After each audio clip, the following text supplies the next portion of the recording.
हाँ, तो आज की न्यूज़ हम स्टार्ट करते हैं। आज है 5 नवंबर 2023। ठीक।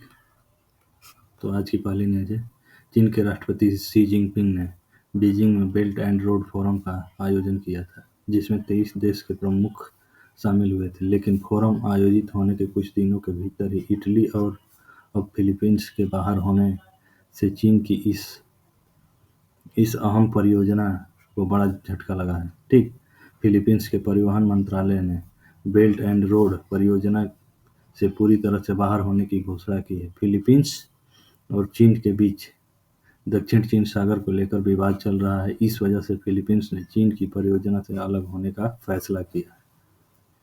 अब अगली आपकी न्यूज़ है, दूसरी है, दुनिया की ज़्यादातर महामारियों का कारण बने जूनोटिक संक्रमण की वजह से 2050 तक 12 गुना ज़्यादा लोगों की मौत होने की आशंका है। ब्रिटिश मेडिकल जर्नल बीएमजे में प्रकाशित अमेरिकी जैव प्रौद्योगिकी कंपनी जिंकगो बायोवर्क्स के शोधकर्ताओं के अध्ययन में बताया गया है कि जानवरों से इंसानों में होने वाले संक्रमण, जिसे स्पिल ओवर या जूनोटिक संक्रमण कहा जाता है, असल में ज़्यादातर आधुनिक महामारियों का कारण रहा है, जिसमें कोविड-19 भी शामिल है। ठीक। अब अगली आपकी न्यूज़ है 3 नंबर। एलन मस्क ने अपने एआई चैटबॉट की घोषणा की है। यह एक्स का पहला एआई टूल है और इसे ग्रोक कहा जाता है। एलन मस्क ने कहा है कि ग्रोक तक पहुंच 4 नवंबर से शुरू हो जाएगी, लेकिन यह केवल प्रीमियम प्लस उपयोगकर्ताओं के लिए है। ठीक है। ग्रोक वर्तमान में बीटा परीक्षण में है, लेकिन प्रीमियम प्लस ग्राहकों के लिए उपलब्ध है। आपको बता दें कि कुछ दिनों पहले एक्स ने प्रीमियम प्लस प्लान पेश किया था, जिसकी कीमत $16 प्रति माह है। इस प्लान के तहत आपको एक्स पर एड फ्री अनुभव मिलेगा। ठीक है। अब आपकी अगली न्यूज़ है, चौथी। भारत में डिफेंस मैन्युफैक्चरिंग को हाल ही में बड़ा बूस्ट मिला है। सरकार ने पहली बार डिफेंस सेक्टर में किसी 100% एफडीआई के प्रस्ताव को मंजूरी दी है। एफडीआई का यह प्रस्ताव भारत में ही रॉकेट विनिर्माण से जुड़ा हुआ है। सरकार ने जिस प्रस्ताव को मंजूरी दी है वह स्वीडन की कंपनी साव का है। साव ने रॉकेट मैन्युफैक्चरिंग फैसिलिटी लगाने के लिए एफडीआई का यह प्रस्ताव दिया है। इसके लिए साव एफएफबी इंडिया नाम से एक नई कंपनी रजिस्टर कराई गई है। कंपनी भारत में कार्ल गुस्ताफ M4 रॉकेट की नई पीढ़ी का निर्माण करने वाली है। इस एफडीआई प्रस्ताव की वैल्यू 500 करोड़ रुपए से कम बताई जा रही है। ठीक। अब आपकी अगली न्यूज़ है, भारतीय रग्बी फुटबॉल संघ के अध्यक्ष राहुल बोस ने कहा कि एशिया रग्बी सेवन्स ट्रॉफी में लगातार 3 रजत पदक महिला टीम के लिए एक सराहनीय परिणाम है। यह पिछले कुछ वर्षों में उनके प्रदर्शन की निरंतरता और खिलाड़ियों के मार्गदर्शन का एक प्रमाण है, जो हमें इस तरह की क्षमता के लगातार प्रतिस्पर्धा करने की अनुमति देता है। ठीक है। अब अगली न्यूज़ है आपकी, गुजरात के एक स्वतंत्र अंतर्राष्ट्रीय विद्यालय रिवर साइड स्कूल को शिक्षा के प्रति छात्र केंद्रित दृष्टिकोण के लिए लंदन में विश्व के सर्वश्रेष्ठ स्कूल पुरस्कार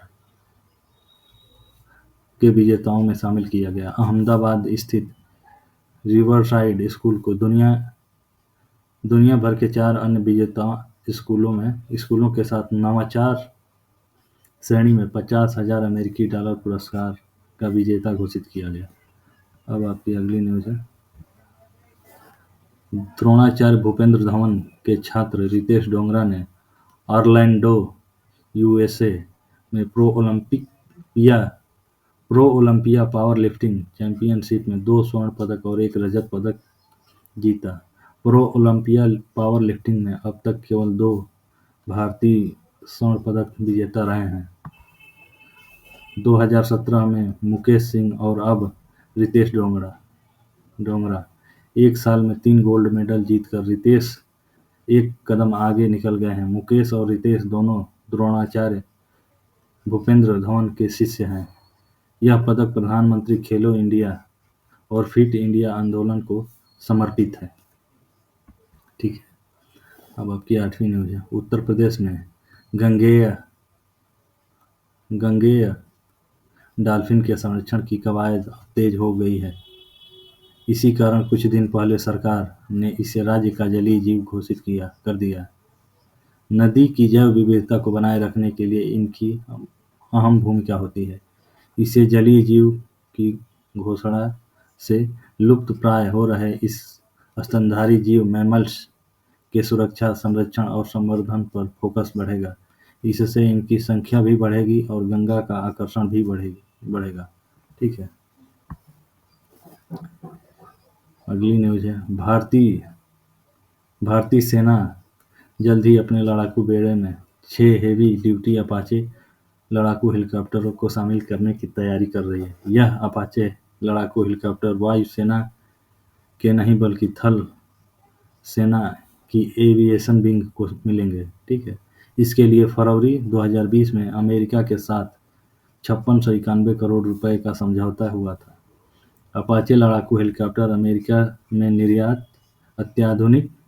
से निर्यात अत्याधुनिक हेलीकॉप्टर है जो हवा से हवा में मार करने वाली स्टिंगर मिसाइलों, हवा से जमीन पर मार करने वाली हेलफायर लॉन्गबो मिसाइलों और बंदूकों और रॉकेटों से लैस है। ठीक है, अब अगली न्यूज है आपकी। भारतीय सेना और मलेशिया के सेना के बीच मेघालय में के उमरोई में जारी संयुक्त गुरिल्ला युद्ध सैन्य अभ्यास हरिमाऊ शक्ति 2023 का सफलतापूर्वक समापन हो गया। ठीक, यह अभ्यास 23 अक्टूबर से शुरू होकर 5 नवंबर तक चला। इस अभ्यास को दोनों देशों के बीच द्विपक्षीय संबंधों को मजबूत करने तथा दोनों देशों की सीमाओं की परिचालन क्षमताओं को बढ़ाने के लिए डिजाइन किया गया था। ठीक है, अब अगली न्यूज है आपकी। संयुक्त अरब अमीरात ने भारत में $50 अरब का निवेश करने की बात कही है।